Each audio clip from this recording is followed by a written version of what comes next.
సేవలో ఎదురైనా ఎన్నో సమస్యలలో నా బలమును చూచుకొని నిరాశ చెందితిని.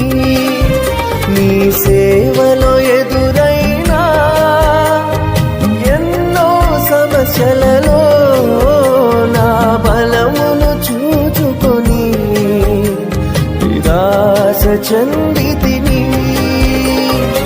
భారమైన ఈ సేవను ఇక చేయలేనని అనుకొనగా, భారమైన ఈ సేవను ఇక చేయలేనని అనుకొనగా, ప్రధాన యాజకుడా యేసు నీ అనుభవాలతో బలపరచుతివి.